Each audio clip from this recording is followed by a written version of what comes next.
오늘 우리에게 주시는 하나님의 말씀 예레미야 38장 1절부터 28절까지 말씀입니다.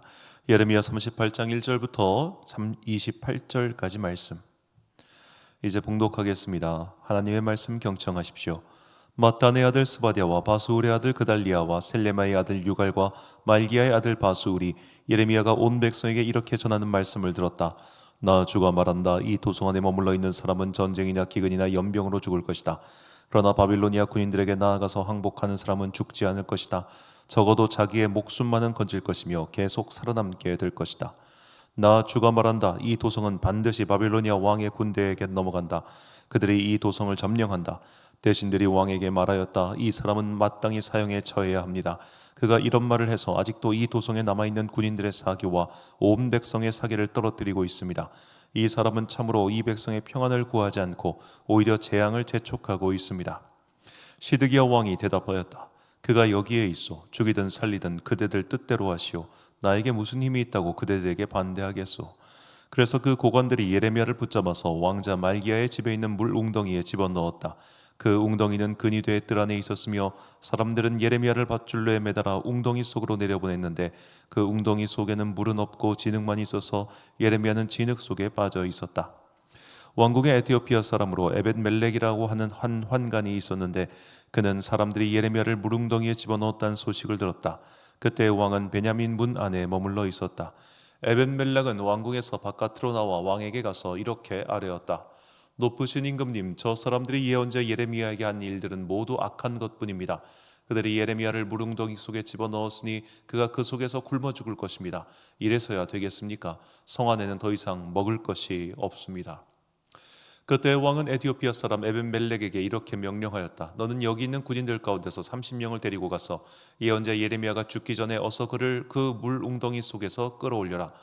에벤멜렉이 그 사람들을 데리고 왕궁의 의복 창고로 들어가서 헤어지고 찢어진 옷 조각들을 거기에서 꺼내다가 밧줄에 매달아서 물 웅덩이 속에 있는 예레미야에게 내려주었다. 에티오피아 사람 에벤멜렉이 예레미야에게 말하였다. 헤어지고 찢어진 옷 조각들을 양쪽 겨드랑이 밑에 대고 밧줄에 매달리십시오. 예레미야가 그대로 하였다. 사람들이 밧줄을 끌어당겨서 예레미야를 물웅덩이 속에서 끌어올렸다. 이렇게 해서 예레미야는 근위대 뜰 안에서 지내게 되었다. 시드기야 왕은 사람을 보내어서 예언자 예레미야를 주님의 성전 셋째 문 어귀로 데려왔다. 그리고 왕은 예레미야에게 말하였다. 내가 그대에게 한 가지를 묻겠으니 아무것도 나에게 숨기지 마시오. 그러자 예레미야가 시드기야에게 대답하였다. 제가 만일 숨김없이 말씀드린다면 임금님께서는 저를 죽이실 것입니다. 또 제가 임금님께 말씀을 드려도 임금님께서는 저의 말을 들어주시지 않을 것입니다. 시드기야 왕은 예레미야에게 이렇게 은밀히 맹세하였다. 우리에게 목숨을 주신 주님의 살아계심을 두고 맹세하오. 나는 그대를 죽이지도 않고 그대의 목숨을 노리는 저 사람들의 손에 넘겨주지도 않겠소. 그러자 예레미야가 시드기야에게 말하였다. 주 만군의 하나님 이스라엘의 하나님께서 임금님에게 이렇게 말씀하십니다. 너는 바빌로니아 왕의 고관들에게 항복하여야 한다. 그러면 너는 너의 목숨을 구하고 이 도성은 불에 타지 않을 것이다. 그리고 너와 너의 집안이 모두 살아남게 될 것이다. 그러나 내가 바빌로니아 왕의 고관들에게 항복하지 않으면 이 도성이 바빌로니아 군대의 손아귀에 들어가고 그들은 이 도성에 불을 지를 것이고 너는 그들의 손에서 벗어날 수가 없을 것이다. 그런데도 시드기야 왕은 예레미야에게 이렇게 대답하였다. 나는 바빌로니아 군대에게 투항한 유대 사람들이 두렵소. 바빌로니아 군대가 나를 그들의 손에 넘겨주면 그들이 나를 학대할지도 모르지 않소. 예레미야가 말하였다. 그들의 손에 넘어가지 않을 것입니다. 부디 제가 임금님께 전해드린 주님의 말씀에 순종하십시오. 그래야 임금님께서 형통하시고 임금님의 목숨도 구하실 것입니다. 그러나 임금님께서 항복하기를 거부하시면 주님께서 저에게 보여주신 일들이 그대로 일어날 것입니다. 보십시오. 유다의 왕국에 남아있는 여인들이 모두 바벨로니아 왕의 고관들에게로 끌려가면서 이렇게 탄식할 것입니다. 믿던 도끼에 발짓 꼈다. 친구들이 너를 속이고 멋대로 하다가 내가 진창에 빠지니 너를 버리고 떠났다. 임금님의 모든 아내와 자녀들도 바벨로니아 군대에 끌려갈 것이고 임금님께서도 그들의 손에서 벗어나지 못하고 바벨로니아 왕의 손에 붙잡히실 것입니다. 그리고 이 도성도 불에 타버릴 것입니다. 그런데도 시드기야는 예레미야에게 이렇게 말하는 것이었다. 이런 이야기를 아무에게도 발설하지 마시오. 그렇지 않으면 그대는 목숨을 부지하지 못할 것이오. 나하고 이야기했다는 것을 고관들이 알면 그들이 그대에게 와서 나하고 무슨 말을 하였으며 또 내가 무슨 말을 하였는지 자기들에게 사실대로 말하려고 할 것이오. 그들이 그대를 죽이지 않겠다고 하면서 아무것도 숨기지 말고 말하라고 할 것이오. 그러면 그대는 그대가 요나단의 집으로 돌아가면 죽게 될 터이니 그곳으로 돌려보내지 말아달라고 임금님에게 간청하였다고만 대답하시오. 과연 고관들이 모두 예레미야에게 와서 물어보았다. 그때 예레미야는 왕이 자기에게 명령한 그 말대로만 그들에게 대답하였다. 그 이야기의 내용은 전혀 탄로나지 않았고 대신들은 예레미야에게 더 이상 할 말이 없었다. 이렇게 해서 예레미야는 예루살렘이 함락되는 날까지 근위대 뜰 안에 머물러 있게 되었다. 아멘. 이방인 환관 에벳멜렉이라는 제목으로 하나님의 말씀 선포하겠습니다. 먼저 결론부터 말씀드리면 오늘 본문 말씀은 어제 읽었던 37장에 대한 또 다른 이야기입니다. 37장, 그러니까 마치 복음서가 어떤 한 사건, 예를 들어 오병이어 사건이 있었을 때 그 오병이어 사건에 대한 어떻게 보면 약간의 내용이 공간복음서와 요한복음에 약간 차이가 있지 않습니까? 예를 들어 이야기의 전개 과정이라든지 거기에 등장하는 제자들의 이름이라든지 혹은 그 일이 끝난 이유라든지, 자, 그런 식으로 어떤 사건이 있었을 때 그 사건에 대한 이야기가 다양하게 전달됐을 것이고, 그리고 제자들은 그런 것들을 잘 수집을 해서 예수님의 말씀 복음서를 이렇게 만들었을 겁니다. 예수님의 제자들 가운데 누가 펜 들고 쫓아다니면서 예수님 말씀하시는 거 맨날 필기해가지고 그날 거 요약해서 텍스트로 묶어놓은 이런 일은 없었다 이거예요. 나중에 이제 이런 것들이 정리가 됐겠죠. 그런 식으로 예레미야서 또한 아마도 서기관 바룩이, 우리가 이 상황을 생각해 보세요. 나라가 망했어요. 군대에 포위됐고 지금 성에 보니까 먹을 것도 없어. 이렇게 절체절명의 순간에 바룩이 예레미야 따라다니면서 오늘 예레미야는 뭐 했습니다, 이러고 적었겠어요? 다 끝나고 나서 정리를 했겠죠. 자기가 기억하는 것 혹은 누구에게 들었던 것. 더구나 예레미야는 우리가 뭐 보면 이제 뒤에 또 보면 알겠지만 나중에 또 이집트로 끌려간단 말이에요. 폭도들에 의해서. 그러니까 예레미야가 턱하니 앉아가지고 내가 몇 살 때는 무슨 일이 있었고 몇 살 때는 어떤 일이 있었고 이렇게 여유 있게 기술하고 그럴 시간이 없어요. 지금 그 전까지는 있었지만 이젠 진짜 없어요. 자, 그래서 아마도 예레미야가 시드기야 왕 제10년에 이 시위대 뜰 안에 갇혔을 때 그가 왜 갇히게 되었는가에 대한 아마도 두 가지 정도의 다른 버전이 돌아다녔던 것 같아요. 첫 번째 버전은 어제 우리가 읽었듯이 그가 베냐민 아나도 지방에 있는 그 땅 문제를 해결하기 위해서 가려다가 거기서 붙잡힌 것. 자, 이것은 32장, 예레미야 32장을 보면 그가 아나도트에 있는 그 조카의 땅을 이제 사게 되는 그런 이야기가 나오는데, 그 이야기와 맞물려서 37장의 버전이 있을 것이고 38장의 버전은 좀 달라요.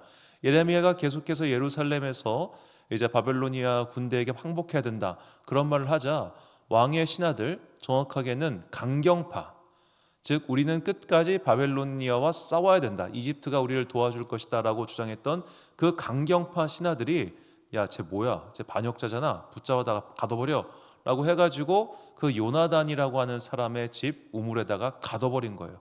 거기를 옥으로 쓰고 있었으니까. 자, 그 이야기가 이제 38장의 이야기인 겁니다. 그러니까 동일한 사건이 있었는데 동일한 사건에 대한 다른 배경 이야기가 돌아다니고 있었고 서기관 바룩은 이걸 둘 다 기록했다 이 말입니다. 제가 어제 설교 말씀드리면서 틀린 게 있는데, 제가 어제 37장만 읽어봤을 때 전 37장이 그 시드기야 왕 재위 초반이라고 생각을 했어요. 근데 성경을 다시 읽어보니까 이게 결국에는 예레미야 32장에 있었던 그 이야기가 다시 또 나온 것이다 이렇게 보는 게 맞습니다.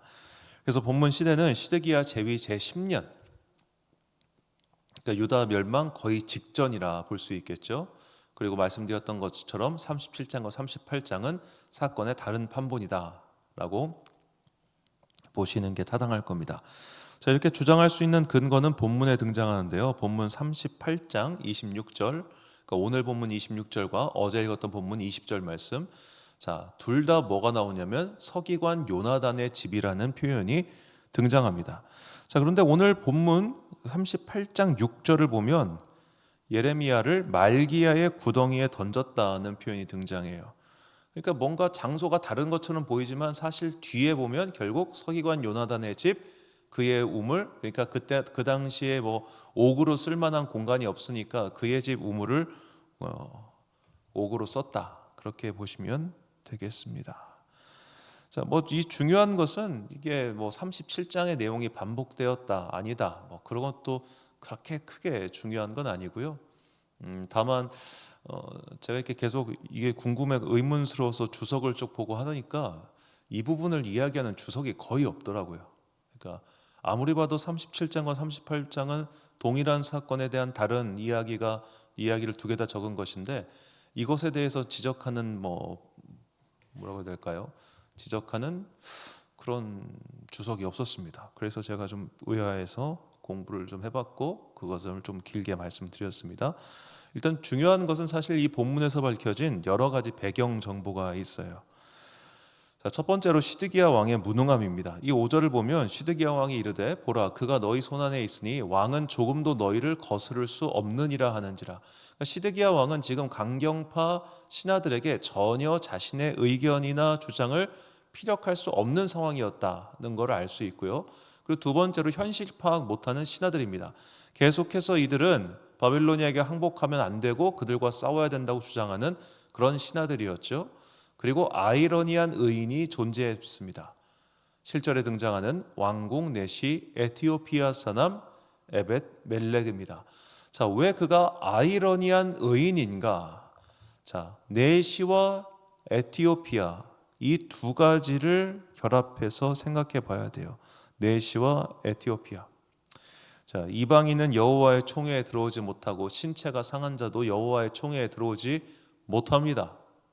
즉 그는 그 당시로서는 여호와의 성전에서 예배드릴 수 없는 사람이었고 하나님의 선민이 될 수 없는 사람이었습니다. 오늘날로 치면 그는 교회 등록 안 받아주는 사람입니다. 자, 그런데 이 왕궁 환관 에티오피아 사람 에벳 멜렉이 오늘 본문에서 어떤 일을 하는가? 본문 8절과 9절 말씀. 에벳 멜렉이 왕궁에서 나와 왕께 아뢰어 이르되 내 주 왕이여 저 사람들이 선지자 예레미야에게 행한 모든 일은 악하나이다. 성중에 떡이 떨어졌거늘 그들이 그를 구덩이에 던져 넣었으니 그가 거기에서 굶어 죽으리이다 하니. 자, 아무도 예레미야를 위해서 나서주지 않을 때였습니다. 강경파 신하들에게 눈치를 보면서 쟤를 도와줬다간 나도 매국노로 몰리겠지, 나도 매장당할 수 있겠지, 나도 욕을 먹겠지, 나에게 불이익이 있겠지 라고 기타 등등 생각하고 있을 때 오직 한 사람, 우리로 치면은 그리스도인도 아닌 외국인, 그 사람이 예레미야를 선대한 겁니다. 그에게 의로운 행동을 한 겁니다. 자, 왜 그랬을까 곰곰이 생각해 보면 어쩌면 그가 정말 하나님을 신실하게 믿었기 때문에 그렇게 했다. 그런 기록은 없잖아요. 그냥 본문에 나온 것만 놓고 생각해 봤을 때 상황을 유추하자면 이미 예레미야는 지금 사역 시작한 지 40년이 됐습니다. 그가 아무리 일찍 사역을 시작했어도 지금 60대 후반, 70대 중반입니다. 노인네가 어제도 말씀드렸지만 노인네가 거기에 빠져가지고 이제 굶어 죽어요. 물이 없고 말랐어도 진흙이 있었던 없었던 거기에는 무조건 가면 저체온증 뚝 떨어져서 죽을 거예요. 아니 노인네가 저기서 죽게 만들면은 이건 의로운 게 아니지요 해가지고 끌어올린 겁니다.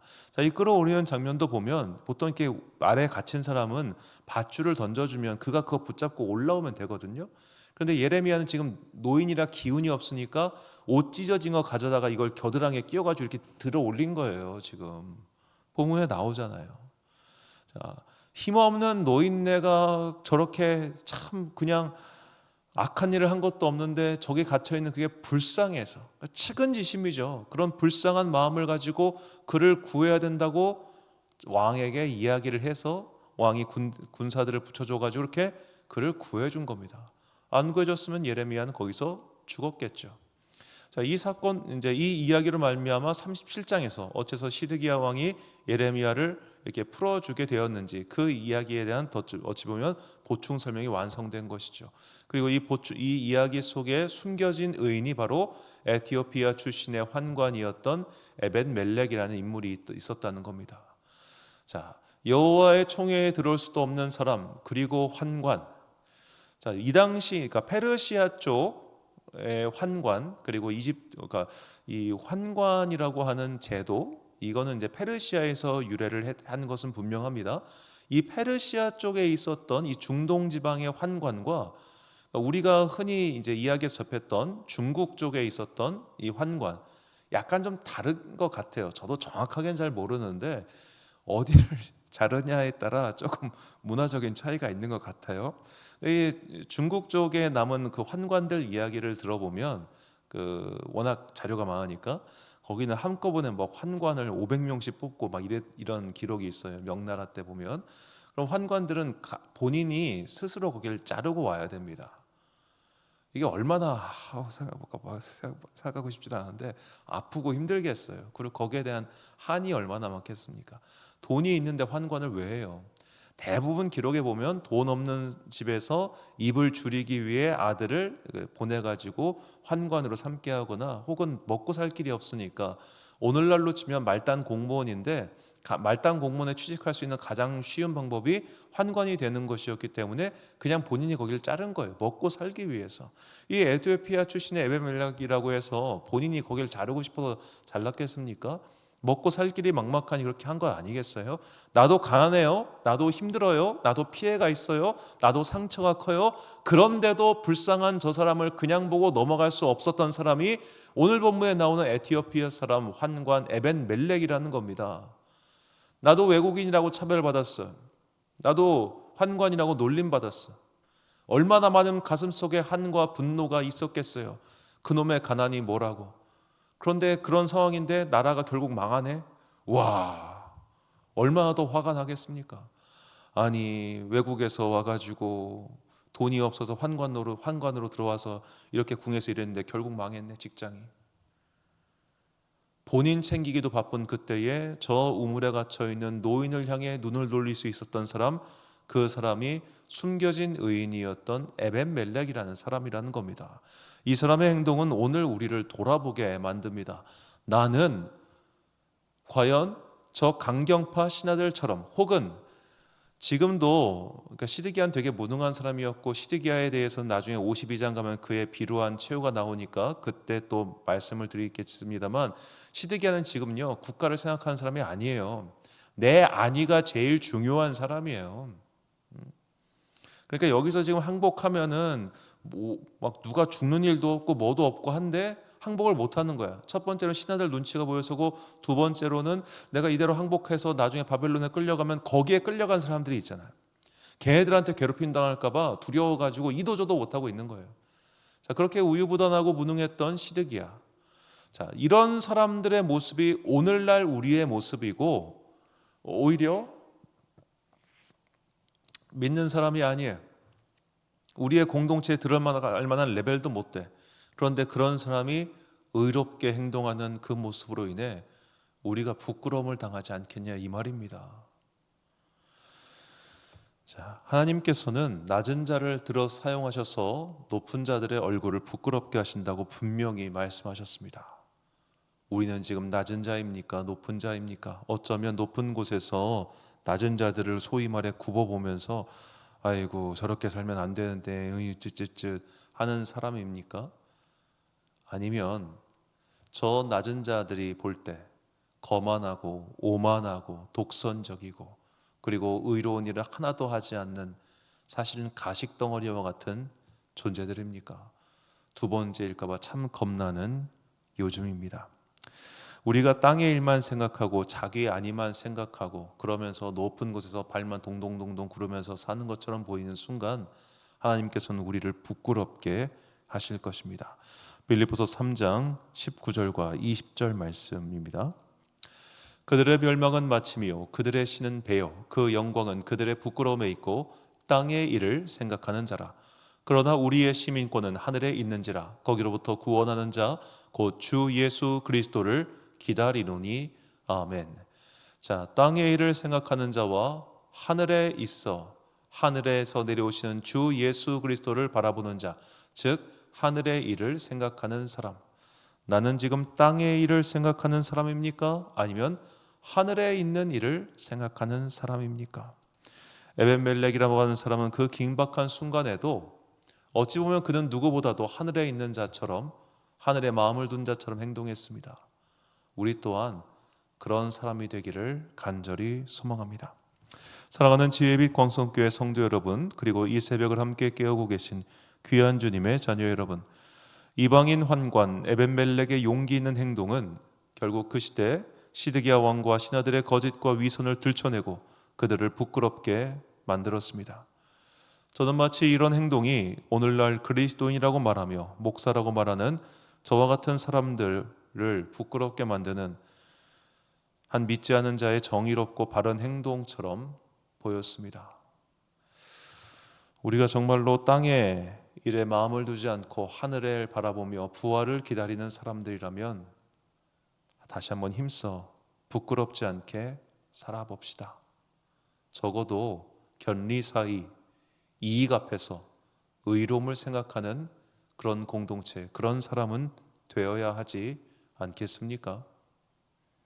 이방인 출신 환관 에벤멜렉, 하나님의 총회에도 들어오지 못한다고 조롱당했을 그 사람의 인생을 생각하며 우리의 인생을 하나님 앞에서 더욱더 아름답게 가치 있게 엮어가기 위해 노력하는 저와 여러분 되시기를 주님의 이름으로 축원합니다.